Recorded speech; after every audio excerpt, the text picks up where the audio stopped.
Independence पूरे विश्व को पता लग रहा है कि वो लोग मांग रहे हैं। और CIA और तिब्बतन का बहुत ही क्लोज निट है। अमेरिकन प्रेस ने इसको बहुत बढ़ा चढ़ा के निकाला है और सच्चाई से निकाला है। तिब्बत की एक आवाज जो कि भौगोलिक मैप से उसको हटा दिया था, आज वो आवाज ऊपर उठी है, तो चाइना को ये बहुत बड़ा सेटबैक लगा है। तो आज ही लेटेस्ट जो मैं बताता हूं, ताइवान के अंदर उनके एक हवाई जहाज को जो उन्होंने गिराया है, ये बहुत बड़ा एक मैसेज है। राइट सर, मैं आऊंगा उस पर भी बात करेंगे जरूर, लेकिन मैं आपके पास सर टीपी त्यागी साहब, वेलकम सर ऑन शो। सबसे पहला जो बड़ा इंपॉर्टेंट इशू है त्यागी साहब, वो ये है कि आज मॉस्को पर सबकी नजर है, क्योंकि SCO कॉन्फ्रेंस खत्म होने के बाद उम्मीद लगाई जा रही है कि एक छोटा सा टाइम फ्रेम जो है वो निकाला गया है, दोनों डिफेंस मिनिस्टर्स की तरफ से हो सकता है वहां पर बातचीत हो। त्यागी साहब, क्या इस बातचीत के बाद कोई उम्मीद आपको है कि ग्राउंड जीरो पर LAC पर तनाव जो है वो खत्म होगा, फोर्सेस जो आमने सामने हैं वो कम होंगी? बिल्कुल उम्मीद है सर, मुझे बिल्कुल उम्मीद है। उसका कारण ये है कि हमने आज तक एक बार भी प्रीएम्प्टिव एक्शन नहीं लिया। जनरल चतुर्वेदी और सतपाल राघव दोनों मेरी बात से सहमत होंगे कि ये पहला मौका था कि जैसे चीन ने सरप्राइज हमको दिया गलवान में, हमने सरप्राइज उनको दिया ब्लैक टॉप में। और ब्लैक टॉप ही नहीं, हैमिल्टन टॉप भी, हेलमेट टॉप भी, और रेकिला पास भी, और आसपास की जितनी भी चोटियां हैं सबके ऊपर यहाँ तक कब्जा कर लिया कि जो उनका मोल्डो मिलिट्री गैरिजन है, जहां उनके डिपो है, स्टोर डिपो है, टैंकों के कंसंट्रेशन है, उन सब के ऊपर डायरेक्ट अब हमारा स्वीपिंग डोमिनेंस है। अब ये जो काम हुआ, ये प्रीएम्प्टिव एक्शन, यही बात हम पहले दिन से चिल्ला रहे थे। हम ये कह रहे थे कि कुछ प्रीएम्प्टिव एक्शन लो ताकि नेगोशिएटिंग टेबल के ऊपर हम मिलिट्री पोस्चर दिखा के कुछ रिजल्ट निकलवा सकें। और इसका ये नतीजा है कि हमारे राजनाथ सिंह ने मना किया था कि हम चीन के विदेश मंत्री से बात नहीं करेंगे, लेकिन चीन के विदेश मंत्री रिक्वेस्ट कर रहे हैं कि हमसे बात कीजिए, क्या आपको चेंज दिखाई नहीं देता? हमारी कोर कमांडर की 3 मीटिंग खत्म हो गई थी, उसके बाद चीन ने कहा नहीं 1 मीटिंग और करो, क्या ये बदलाव दिखाई नहीं देता? और अब जब हिंदुस्तान कमर कस के खड़ा हो गया, तब ताइवान ने भी किया। हालांकि जो अभी संतपाल जी बता रहे थे कि ताइवान ने उनके एक सुखोई को, चीन के एक सुखोई को मार के गिरा दिया, ऐसा नहीं है, क्योंकि जो स्टेटमेंट आया है ताइवान का, उनके रक्षा मंत्रालय की तरफ से आधिकारिक स्टेटमेंट जो आया है, उसमें वो ये कहते हैं कि हमने नहीं किया।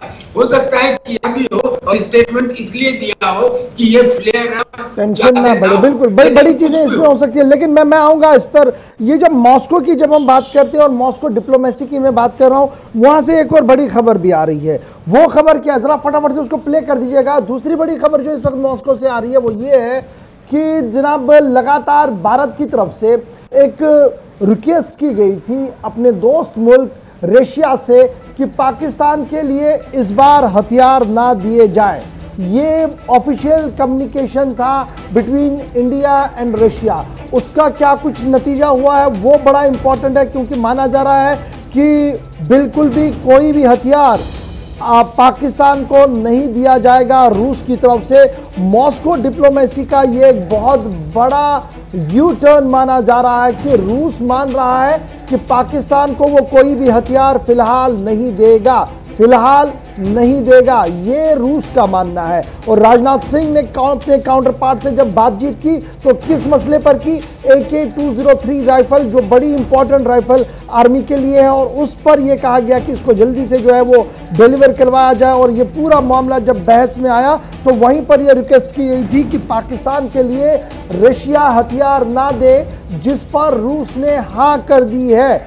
ये भी बड़ी इंटेलिजेंस, ये जो सिक्योरिटी एजेंसीज की तरफ से और 10 तरह के इनपुट्स आने के बाद इस खबर को जो है वो डेवलप किया गया है। और ये बताया जा रहा है कि बाज़ाब्ता तौर पर ऑफिशियल कम्युनिकेशन में ये कहा गया है कि फिलहाल पाकिस्तान को हथियार नहीं देगा रूस। ये बड़ी बात जो है आई है, ये डिप्लोमेटिक चैनल्स में बड़ी इंपॉर्टेंट है। चतुर्वेदी सर, ये जब मैं देखता हूं, मैं मॉस्को डिप्लोमेसी को मैंने इसीलिए आज शुरू किया था क्योंकि ये यू टर्न कि हम हथियार नहीं देंगे, ये दोस्ताना ताल्लुकात को बढ़ाने की बात है या चाइना को मैसेज देने की बात है? क्योंकि कल जिनपिंग ने पुतिन के नाम पैगाम दिया था, आइए दोनों इकट्ठे मिलकर विश्व भर के अमन के लिए हम काम करें, क्योंकि जिनपिंग चाहता है विश्व में अमन हो।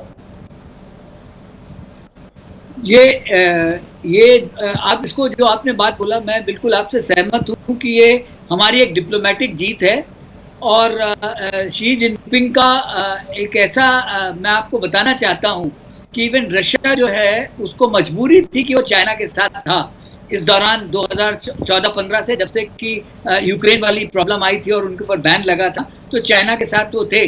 लेकिन आज की तारीख में वो हिंदुस्तान से उनके जो एज ओल्ड संबंध हैं रशिया के और हिंदुस्तान के, उनके देखते हुए, उनके चलते हुए उन्होंने हिंदुस्तान की बात अच्छी मानी। और ये जो शी जिनपिंग का है कि हम दुनिया को में शांति चाहते हैं, सब जानते हैं कि दुनिया में वो कहीं शांति नहीं चाहता, उसके एक एक्सपेंशनिस्ट है। वो व्लादिवोस्टोक पे तो क्लेम कर रहा है, जो कि रशियन फार ईस्ट का हिस्सा है, उस पर वो क्लेम कर रहा है। इनर मंगोलिया को उसने दबा रखा है, आउटर मंगोलिया घबराया हुआ है, यूनान पे उसने कब्जा कर लिया है, तो उसकी एक बहुत ही एक्सपेंशनिस्ट पॉलिसी है। तो रशिया भी उनकी असलियत से अच्छी तरह वाकिफ है।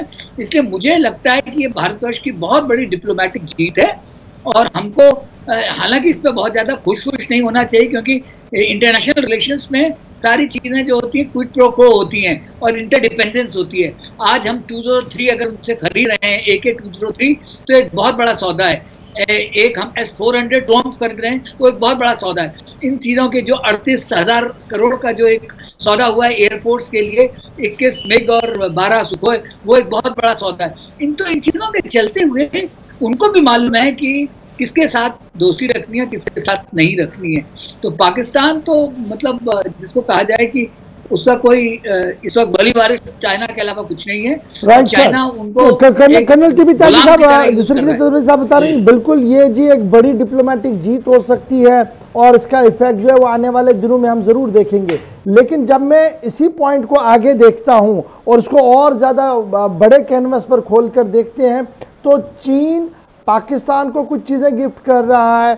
चाइना पाकिस्तान की दोस्ती के बीच खबर ये भी है कि चाइना के साथ साथ अब मदद कर रहा है पाकिस्तान भी कि इस वॉर फ्रंट के अंदर कुछ आगे बढ़ा जाए। तो ये जो बातचीत हो रही है, ये जो डिप्लोमेटिक चैनल्स काम कर रही हैं, ये उसकी रिफ्लेक्शन जो थोड़ी सी होती है ना, कहीं बॉडी रिफ्लेक्शन होती है, वो कहीं पीएलए पे नज़र नहीं आ रही है। क्योंकि पीएलए के आज के दिन जब हम बात करें तो जो सैटेलाइट इमेज, इंटेलिजेंस और 10 तरह की चीज़ें, वो तो यही बता रही है कि वो और आगे और एग्रेशन के साथ आगे बढ़ना चाहते हैं। लेकिन वो सिर्फ इसलिए रुके हैं क्योंकि हमने कुछ हिल टॉप्स पर आ गए हैं और हमारी पोजीशन वहाँ मजबूत हुई है। तो एक तरफ से बातचीत, दूसरी तरफ से एग्रेशन, दूसरी तरफ से फौजी जमाव का बढ़ाना। हमें उम्मीद है कि शायद इसमें कुछ बदलाव आएगा। आप इसमें देखिए कि जो अभी रूस ने ये कह दिया कि हम पाकिस्तान को सप्लाई नहीं करेंगे हथियार भारत के कहने पे, ये एक इंसिडेंट आइसोलेटेड नहीं है, इट इज ए चेंज। इससे पहले उसने जो S-400 चाइना को दिए हुए थे, उनकी मिसाइल देने को मना कर दिया। चाइना ने कहा था कि भारत को S-400 मत दो, लेकिन रशिया ने कहा नहीं, मैं S-400 दूंगा। कहने का मतलब ये कि रशिया का भारत की तरफ एक झुकाव अब से नहीं, पहले से है। अब तो AK-203 के लिए बात आई तो उसमें ये भी एग्री किया कि इसमें 70,000 तो हम डायरेक्ट देंगे, लेकिन बाकी मेक इन इंडिया होंगी। तो मैं संतपाल राघव जी की बात से पूरी तरह सहमत हूं कि अब एक चेंज आया है, और वो चेंज जब आया जब हमने प्री एम्प्टिव स्ट्राइक की है, जब हमने प्री एम्प्टिव काम किया है, तब रशिया के एटीट्यूड में फर्क आया है। जहां तक बची उसकी सर्विलेंस की बात, हमारे भी 7 मिलिट्री सैटेलाइट पूरी तरह से चौकस है। श्री जिनपिंग जी अपनी चाय में कितनी चीनी पी रहे हैं हमें मालूम है सर। और जो हमारा SSF फोर्स है, जिसका अभी संतपाल जी जिक्र कर रहे थे करेक्टली, कि वो फोर्स माउंटेनस एरिया में रहने के लिए ऑलरेडी एक्लिमेटाइज है, क्योंकि वो तिब्बतन का है, वो हमारा 1962 का बनाया हुआ फोर्स है। और जो चीन के सैनिक आ रहे हैं, जो हमें खबरें मिल रही हैं, वो हाई एल्टीट्यूड पे आके सांस फूलने से गिर रहे हैं, गिर पड़ रहे हैं। क्या लड़ाई लड़ेंगे सर वो? और अगर सर मैं आपको आज एक बात और बताऊं कि खुद जी जिनपिंग ने ये कहा था कि हम 2020 तक तो कोशिश करेंगे कि हमारी मॉडर्न इक्विपमेंट हमारे पास आ जाए, और 2035 तक कोशिश करेंगे कि हम इंफॉर्मेशन टेक्नोलॉजी में नंबर 1 हो जाइए। ये बड़ा इंपॉर्टेंट है, शायद वो प्रोग्राम और पॉलिसी को लेकर आगे बढ़ रहे हैं। लेकिन एक चीज बड़ा फटाफट से इसका जवाब दे दीजिएगा टीपी त्यागी साहब, चूंकि आप बैटलफील्ड को जानते हैं और ये टैंक का लेना ले जाना आपने खुद देखा है कि 1971 में किस तरीके से आपने फोरफ्रंट पर काम किया, जिसके बाद आपको अवार्ड भी दिया गया है और देश का सबसे बड़ा अवार्ड आपको मिला है। लेकिन मैं जो जानना चाहूंगा, क्या ये टैंक आना 1 to 1 ये लास्ट लॉक होता है जंग का, इसके बाद कुछ भी होगा? बिल्कुल, टैंक और हमने तो जो इटली मिसाइल है, जिसे क्या कहते हैं एंटी एयरक्राफ्ट मिसाइल, वो जनरली तभी इस्तेमाल की जाती है, तभी लगाई जाती है जब वार इमिनेंट हो। तो हमने उनको भी तैनात किया है। और हम एक दूसरे के राइफल रेंज में है। राइफल रेंज का मतलब ये कि 1 किलोमीटर से कम के डिस्टेंस पे 700 या 800 मीटर पे हम आमने सामने हैं। तो और उनके भी टैंक है, हमारे भी टैंक है, but we are on a dominating height, इसलिए we are in a now better position. और मुझे लग रहा है अब ये रूस में जो डिफेंस मिनिस्टर्स की बात हो रही है, और इसके बाद दोबारा मीटिंग होनी है जिसमें हमारे एक्सटर्नल अफेयर्स मिनिस्टर और दूसरे प्रतिनिधि जाएंगे। हो सकता है कि अब एक चेंज नजर आए आपको। मुझे तो सर ऑप्टिमिस्टिक लग रहा है, और मैं तो ये चाहूंगा कि जो इंटरनेशनल कम्युनिटी है वो बजाय इसके कि वर्ल्ड वार कैसे हो, इस बात के ऊपर काम करें कि वर्ल्ड वार को कैसे रोका जाए। वर्ल्ड वार को कैसे रोका जाए, ये बहुत बड़ी सिल्वर लाइनिंग आपने बताई, क्योंकि आपने पता है कि जब जंग होती है तो फ्रंट लाइन और सेकंड लाइन वाले लोग कैसे होते हैं। मैं आता हूं आप ही के पास, major retired AK Chaturvedi sir, आप ही के पास आऊंगा और आपसे बहुत बड़ा इनपुट जो चाहिए, क्योंकि आपने लद्दाख की टोपोग्राफी को देखा है और लद्दाख पर आपका बहुत बड़ा रिसर्च भी है। इसलिए आपसे जो जानना चाहूंगा वो ये है कि जिस तरीके से टीपी त्यागी साहब बता रहे हैं कि वर्ल्ड ओपिनियन को भी अब काम करना होगा कि वर्ल्ड वॉर ना हो और ये टेंशन भी डिफ्यूज हो, क्या मैं ये मानूं कि चेंज हो रहा है, शिफ्ट हो रहा है सारा ओपिनियन? देखिए, एक चीज हम लोगों को ध्यान रखना चाहिए, चीन हमको अभी तक धमकी दे रहा था, जो उसने कल धमकी दी है ग्लोबल टाइम्स ने पहले, कि हमारे पास 62 से बुरा हाल करेंगे, लेकिन वो बहुत बड़ी गलती कर चुके हैं। अगर आप उनका गौर कीजिए कि जो अगर वो लद्दाख में वो सोच रहे हैं कि लड़ाई एक तरफ होगी जिसमें कि हिंदुस्तान में पाकिस्तान का भी मदद ले करके हमको दबा सकेंगे, तो वो भूल रहे हैं साउथ चाइना सी में भी उनकी मुश्किलें हैं। तो जहां अगर हमारे लिए 2 फ्रंट वॉर होगी तो उनके लिए भी 2 फ्रंट वॉर होगी, और इस सब से चाइना भी बचना चाहेगा और वो नहीं चाहेगा कि ऐसा हो। जहां तक टैंक का सवाल है, आपने जैसा कि त्यागी साहब ने बहुत अच्छी बात बताई कि हमारी भी 2 वहां पे लोमा से 2 रेजिमेंट वहां पहुंची हुई हैं, जो स्पनागुट गैप और त्रिशूल का मैदान है, उसमें टैंक एरिया है, और हमारा टैंक जो है वो T-90 उनके टैंक से बेहतर है। जो उनका लाइट टैंक है उससे ज्यादा अच्छा, हमारा S-15 से ज्यादा अच्छा टैंक है, और उसकी रेंज भी अच्छी, जो गन भी है ज्यादा अच्छी है। तो इस सब को देखते हुए, और हम लोगों ने एंटी एयरक्राफ्ट भी वहां लगा रखा है कि इग्ला मिसाइल्स लगी हुई हैं, और हमारा जो अटैक हेप्टर्स से लेकर के उनके टैंक की कोई बिसात नहीं रहेगी, क्योंकि अगर लोकल लड़ाई हुई तो इसमें वो बहुत ज्यादा उनको कोई चांस है नहीं लद्दाख में, अनलेस वो उसको और बढ़ाए। अगर बढ़ाएंगे तो उनका भी नुकसान होगा, इस बात पे वो तैयार है। तो उनको भी लग रहा है कि अब बातचीत से कुछ सुलझना चाहिए। तो मैं त्यागी साहब की बात से पूरी तरह से मुतमईन हूँ कि ये जो अब होगा, जो राजनाथ सिंह जी बात कर रहे हैं, जयशंकर जाके डॉक्टर जयशंकर जाके बात करेंगे, इससे कुछ ना कुछ हल निकलना चाहिए। आज हल निकलना चाहिए, उम्मीद हम यही करें। लेकिन इससे पहले कि मैं आपके पास, सतपाल राघव साहब आपके पास हूँ, एक और बड़ी खबर जो आ रही है, क्योंकि जब हम बात करते हैं तो कुछ वॉर मॉन्गर्स भी रहते हैं जो लगातार इस बात की ओर होते हैं कि किसी न किसी तरीके से जंग हो और वो अपनी सुर्खियों में बने रहे। इस बार बात जरा ग्लोबल टाइम्स की करते हैं। ग्लोबल टाइम्स कौन है? वो अखबार, वो पोस्ट जो डायरेक्टली की command and control by People's Liberation Army है, यानी सीधे रिपोर्ट करता है जिनपिंग की हुकूमत को और रिमोट कंट्रोल वहीं से है। वो क्या कुछ लिख रहे हैं, जैसे अभी मेजर के चतुर्वेदी साहब कह रहे थे, ग्लोबल टाइम्स ने एक बार फिर धमकी दे दी है और इस बार धमकी न सिर्फ भारत को है बल्कि अमेरिका तक धमकी दे दी गई है। और अपने बड़े एडिटोरियल और ट्वीट के अंदर उन्होंने जो बात लिखी है उसमें कहा गया कि भारत जो कुछ कर रहा है यह दरअसल अमेरिका के कहने पर कर रहा है और अमेरिका की पुष्टपनाही यानी अमेरिका का पूरा सपोर्ट इसके पीछे है, तभी जाकर भारत इतनी ज्यादा एग्रेशन में आ गया है। नंबर 1। नंबर 2, चाइना कभी भी जंग नहीं चाहता है, लेकिन अपनी सॉवरेनिटी को बचाने के लिए, अपनी ज़मीन को बचाने के लिए, अपने आप को बचाने के लिए वो किसी भी हद तक जा सकता है। और तीसरी बड़ी बात जो मुझे इसमें नज़र आई, that is most important, is वो ये है कि भारत की तरफ से LAC पर तनाव को बढ़ाया गया है। ग्लोबल पोस्ट क्या ये पोस्ट का पोस्टमार्टम करना बहुत ज्यादा जरूरी है। AK चतुर्वेदी साहब अभी आप थोड़ी देर पहले ये जिक्र कर रहे थे, मैंने इसलिए इस खबर को ये लिया क्योंकि बहुत सारे लोग ये मान रहे कि देखिए सिचुएशन जब तक ऐसी ना हो तब तक कैसे जी हो सकता है ये। वो जो सवालात उठा रहे हैं, हमारे देश के अंदर भी बहुत सारे लोग हैं जो मौ के हमदर्द हैं, वो ये कह रहे हैं कि देखिए जो कुछ हो रहा है ये वन साइड नहीं है जी, एग्रेशन यहां से भी हुआ है।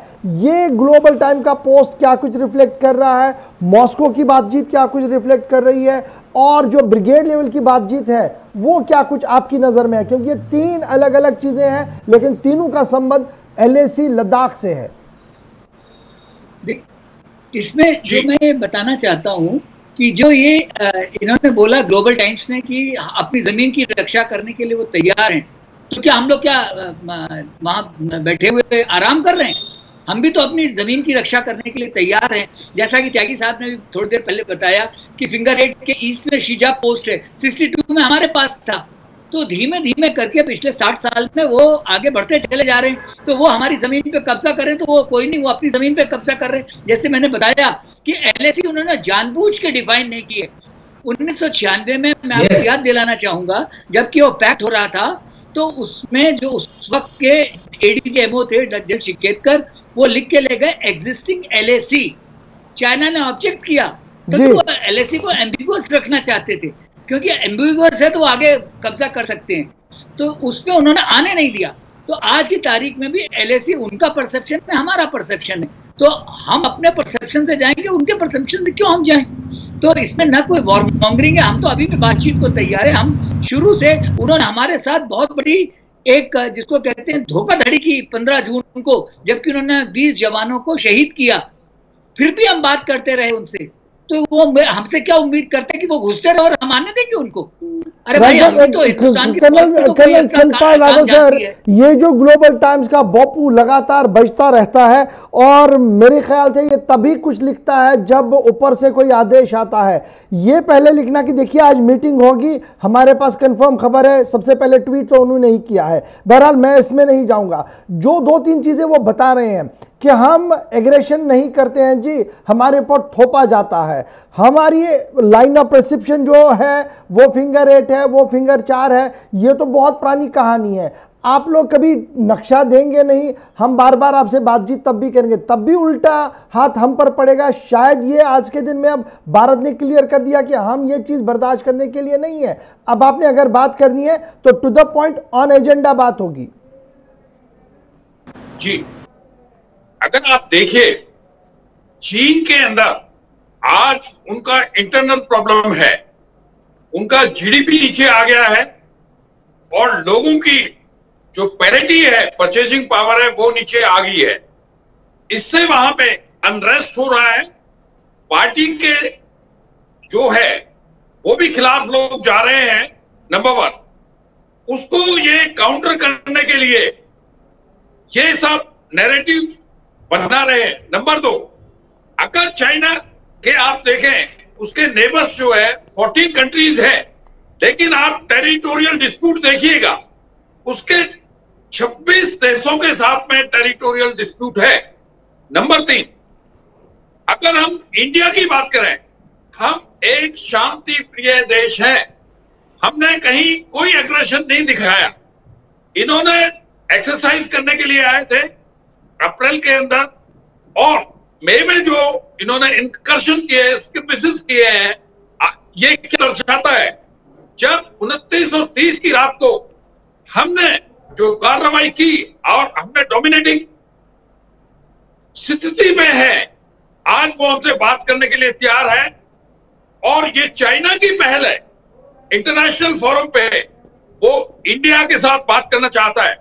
नंबर 5, आप ये देखें जो उसके अगेंस्ट में आवाज उठी है 30 तारीख के बाद में, जो अमेरिकन प्रेस ने किया है जी, तिब्बत की इंडिपेंडेंस, और जो उनके प्रवक्ता के अगेंस्ट में जो बात हुई है कि प्रवक्ता ने, उन्होंने ये बताया है, जो फॉरेन मिनिस्टर है जो चाइना के, उनके प्रवक्ता ने ये बताया है कि जो तिब्बत की इंडिपेंडेंट फोर्सेस को समर्थन करते हैं वो हमारे दुश्मन हैं, हम उनको गतिरोध में जो करते हैं हम उनके साथ नहीं है, वो हमारे दुश्मन है। तो ये नैरेटिव चाइना का पूरे इंटरनेशनल कम्युनिटी के अंदर आ चुका है। बिल्कुल, ये नैरेटिव जो है ये इंटरनेशनल कम्युनिटी के अंदर है। लेकिन एक छोटा सा इनपुट आपसे लूंगा तीनों मेहमानों से, उसके बाद मेरे पास एक और बड़ी खबर है क्योंकि वो एलएसी को रिलेटेड है। मैं आपके पास आ रहा हूं मेजर लेके चतुर्वेदी सर। आज मैं देख रहा था सोशल मीडिया ट्रेंड और ट्विटर और दीगर जगहों पर जो लगातार एक चीज कहा जा रहा है कि भारत की तरफ से जो डिप्लॉय किया गया साउथ चाइना सी के अंदर, जो हमने अपना वॉरशिप डाल दिया है, ये दरअसल थ्रेट है। और ये दरअसल हम बीजिंग को एक बात समझाना चाहते हैं कि आप एलएसी और सभी विवादों से हट जाइए, वरना हम उस लार्जर फोरम का हिस्सा बनने जा रहे हैं जिसके अगले इसी हफ्ते, इसी महीने में आखिरी हफ्ते के अंदर मीटिंग होनी है, क्वाड। बड़ा इंपॉर्टेंट है ये। क्या आपको ये लग रहा है कि ये जो डिप्लॉय हमने वॉरशिप किया है ये एक बहुत बड़ी थ्रेटनिंग है बीजिंग के लिए, और बीजिंग ये समझ गया है कि यहां पर अगर मैं गिरा गया तो मैं मारा जाऊंगा आगे फाइनेंशियली? देखिए, बिल्कुल सही आपने कहा गौर साहब। जो साउथ चाइना सी में जो मैरीटाइम उनका ट्रेड है, वो सबसे ज़्यादा ट्रेड इंडियन ओशन से आता है। और इंडियन ओशन से दो जो एक मलाक्का और दूसरा सुंदा, दो पास हैं जिससे कि उधर से वो साउथ चाइना सी के लिए जाते हैं। तो काकूस के साथ हमारा, काकूस के लिए ऑस्ट्रेलिया के साथ, और मलाक्का हमारा जो है अंडमान की वजह से हमें उस पर बहुत, और उसमें एक सबांग एक है इंडोनेशिया में, उस पर भी हमारा एक बेस फैसिलिटीज हैं। तो इसकी वजह से हम उसमें डोमिनेट कर सकते हैं। तो ये मेरा शुरू से मानना है कि जब उसके पेट पे लात पड़ेगी चाइना की, तभी वो सुधरता है। तो आज उसको जो है, उसको लग रहा है उसकी ट्रेडिंग जो है मुश्किल में पड़ जाएगी, नंबर 1। नंबर 2, जो ये बोल रहा है कि अमेरिका का, ये ग्लोबल टाइम्स बोल रहा है ये बकवास, इससे ज्यादा कुछ नहीं है। रशिया भी तो आज हमारे साथ है, रशिया कोई अमेरिका का पिट्ठू है, क्या बकवास कर रहे हैं? तो ये ग्लोबल टाइम्स की बात को तो हमें सुनना ही नहीं चाहिए। हमें ये मानना चाहिए कि जो हमारा कॉड होगा, जिसकी वजह से वो अनहिंज हो रहा है, जो हमने 29 और 30 की रात को किया, उसकी वजह से वो अनहिंज हो रहा है। तो अब उसको बातचीत पे आना ही पड़ेगा, बातचीत पे आना ही पड़ेगा, क्योंकि हाई अलर्ट पर इंडिया है। और जब हाई अलर्ट की बात करते हैं तो फटाफट से हम एक और खबर की ओर आते हैं जो सीधे एलएसी से परटेन करती है, क्योंकि माना जा रहा है कि पहले प्रधानमंत्री, फिर रक्षा मंत्री, फिर एयरफोर्स के चीफ, उसके बाद सेना के चीफ, और अब एलएसी नहीं बल्कि एलओसी को भी हाई अलर्ट पर कर दिया गया है। और अब बीएसएफ के चीफ राकेश अस्थाना एलएसी का दौरा करने वाले हैं। बीएसएफ के चीफ एलओसी के बाद अब एलएसी पर भी गहरी नजर रखी जा रही है। और राकेश अस्थाना फॉरवर्ड पोस्ट पर भी गए, सांबा, अखनूर और दीगर इलाकों का मुआयना करने वाले हैं। टनल जो पिछले दिनों मिली थी, जमीन के अंदर से टनल एक मिली थी, आपको याद होगा, वो क्या कुछ मामला है और किस तरीके से ये सारी चीजें चल रही है, तस्करियां किस तरीके से चल रही हैं, इस पर अब आईटीबीपी, बीएसएफ भी अलर्ट हो गई है। यानी आर्मी को हम देख रहे हैं लगातार, आईटीबीपी ऑलरेडी लद्दाख के अंदर अलर्ट, और अब एलएसी पर और एलओसी पर, दोनों फ्रंटों पर सेना को हाई अलर्ट पर कर दिया गया है। ये जो अलर्ट हुआ है, पहले आर्मी, फिर एयरफोर्स, अब बीएसएफ के चीफों का जाना, ये सीरियस बिजनेस क्या भारत चाहता है? ये बड़ा सवाल है। इस सवाल का जवाब हम पहले सतपाल राघव साहब आपके पास सीधे आ रहा हूं। क्या भारत एक सीरियस बिजनेस चाहता है?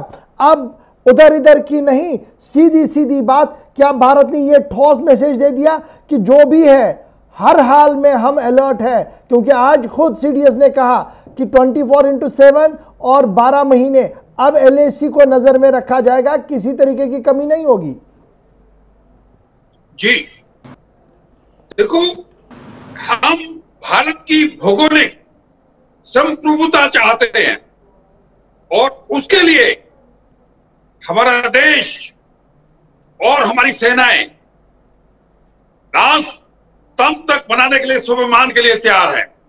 हमारी ये प्रोफेशनलिज्म है फोर्सेस का प्लस गवर्नमेंट का। उसके मैकेनिज्म के अंदर जितने भी हमारी army chief, naval chief, air force chief, paramilitaries के जो डायरेक्टर जनरल्स हैं, they are all professionals, they are performing their duty in a high standard. और हमारी वहां पे अलर्टनेस है, ऑपरेशनल प्लान रिव्यू कर रहे हैं, वेपन, इक्विपमेंट, अम्युनिशन, वारलाइक स्टोर्स उनकी व्यवस्था कर रहे हैं और फॉरवर्ड जोन पे, फॉरवर्ड पोस्टों पे ये जवानों का मोराल बढ़ा रहे हैं। हम एक सक्षम स्थिति में हैं और जो एलएसी पे जो बदलाव हुआ है 29 और 30 की रात को, इससे चाइना को बहुत बड़ी प्रॉब्लम है। बिकॉज ये जो डोमिनेटिंग फीचर पे हम हैं, जो बी शेप में है, हमारी बहुत ही बड़ी अच्छी कामयाबी है। ये चाइना के लिए बहुत मुश्किल है बिकॉज यहां से हम चाइना का पूरा सर्विलेंस कर रहे हैं और जो गैप्स हैं राइट सर, मैं ताकि साहब आपके पास आऊं, जरा फटाफट से हमें ये समझाइएगा। सुबह हमने आर्मी चीफ को सुना, उन्होंने बड़े कम शब्दों में लेकिन बड़ी बात बताई कि किसी भी तरीके से कमी नहीं है, हाई अलर्ट है और हर एक जो हमला होगा उसका जवाब भी दिया जाएगा। लेकिन उम्मीद उन्हें भी बातचीत पर ही है। कैसे देखें उस स्टेटमेंट को? और अभी खबर यह आ रही है कि सीडीएस के साथ भी बैठक होने जा रही है। बिल्कुल सही। दो बात बताना चाहता हूं। पहली तो ये कि भाई आर्मी चीफ ने कहा कि 24/7 we are on alert and we will remain on alert and LAC will be manned, यानी कि जो लाइन ऑफ एक्चुअल कंट्रोल है पहले उसके ऊपर तैनाती जाड़ों के दिनों में कम कर ली जाती थी, लेकिन अब वह मेंटेन की जाएगी। आईटीबीपी और बीएसएफ के हेड का वहां जाना और सेना और एयरफोर्स के हेड का वहां जाना, बॉर्डर के ऊपर जाना, ये इस बात का सबूत है कि हिंदुस्तान की फौज पर्सनल एग्जाम्पल सेट करती है और फ्रंट से लीड करती है। और ये सारा जो किस्सा है वो जनरल चतुर्वेदी ने, एक बात आपने गौर नहीं की, उन्होंने कितने ढंग से बता दिया। 1996 में जो संधि हुई थी उसमें यह लिखा गया था, we will respect the existing LAC. लेकिन चाइना ने कहा एग्जिस्टिंग वर्ड हटा दीजिए और हमारे तत्कालीन प्रधानमंत्री ने कहा आज ही हटा दीजिए। क्या मतलब? इसका मतलब यह कि जानबूझ के चाइना चाहता था कि मैं इस लाइन ऑफ एक्चुअल कंट्रोल के इशू को जिंदा रखूं ताकि वो अपनी विस्तारवादी नीति को कंटिन्यू रख सके। बड़ी खूबसूरत बात आपने बताई। लेकिन जब चाइना की हम बात बताऊं टीपी ताकि साहब, जब चाइना की हम बात करते हैं तो एक और बड़ी खबर भी इस वक्त बॉर्डर से सामने आ रही है। फटाफट से आपके सामने वो खबर हम रख रहे हैं कि माना जा रहा है कि चाइना की तरफ से मलेशिया स्क्वाड लद्दाख बॉर्डर पर लगा दिया गया है। 5 मलेशिया स्क्वाड जो है वो लद्दाख बॉर्डर पर लगा दिए गए। ये मलेशिया स्क्वाड ऐसा ही है जैसा पाकिस्तान का बैट फोर्स है। और एक तरफ से बातचीत, दूसरी तरफ से मलेशिया स्क्वाड लद्दाख के आसपास लगा दिया गया है। और माना जा रहा है कि ये कंसोलिडेशन है बॉर्डर फोर्सेस के लिए, यानी बॉर्डर फोर्स को और मजबूत करने के लिए चाइना की तरफ से ये मलेशिया स्क्वाड जो है वो भेजा गया। वेस्टर्न लद्दाख के अंदर, मिडिल उत्तराखंड के अंदर, हिमाचल प्रदेश के अंदर और सिक्किम के अंदर ये मलेशिया स्क्वाड भेजे गए हैं और इन्हें डिप्यूट किया गया है लाइन ऑफ एक्चुअल कंट्रोल के पास में। चतुर्वेदी सर, बैट फोर्सेस हम देख रहे थे लगातार किस तरीके से कार्रवाई करी। अब खबर यह है कि मलेशिया स्क्वाड लगाया गया है। यह मलेशिया स्क्वाड क्या वाकई तौर पर इतना ज्यादा खतरनाक है जिस तरीके की हवा इनकी बनाई गई है? नहीं, देखिए ये जो मिलिशिया जो है, ये स्क्वाड जो है, ये एक तरह से जिसको कहा जाए कि कमांडो फोर्स होता है। ये कमांडो फोर्स होता है और ये जो है ये स्पेशल टास्क के लिए होते हैं। तो ये हर देश की एक पॉलिसी होती है कि अब जैसे जैसे बॉर्डर एक्टिवेट होता जाता है वो भी कर रहे हैं, करने दीजिए उनको। हम अपनी तरफ से तैयार हैं। हम अपनी देश की जो सॉवरेंटी है उसकी रक्षा करने के लिए पूरी तरह सक्षम है। और ये इसमें आपको एक चीज और मैं बता दूं कि हमने सिर्फ ये हाइट्स ही नहीं अभी कैप्चर किए हैं, ब्लैक टॉप वगैरह, हमने जो फिंगर 2, 3 के ऊपर वाला हिस्सा जिससे कि हम फिंगर 4 और 5 को भी देख सकते हैं, वहां पे भी हमने जो है उस पर एक तरह से नजर बना के रखी हुई, वहां पे भी हमने एक आगे बढ़त बनाई है। तो ये मिलिशिया स्क्वाड को आने दीजिए, ये आते आने दीजिए, इनका भी काम है, इनको भी अपना काम नौकरी बनाने दीजिए। चतुर्वेदी, कर्नल टीपी त्यागी, कर्नल सतपाल राघव साहब आज मेरे साथ इस चर्चा में ज्वाइन करने के लिए। बात स्क्वाड हो या मलेशिया हो, जनाब कोई भी आए, हमने तो अपना काम करना है। और काम क्या है भारतीय फोर्स का? सरहदों की हिफाजत किसी भी कीमत पर, इस पर हम कंप्रोमाइज नहीं करेंगे। Highly thankful to all of you sir, बहुत बहुत शुक्रिया।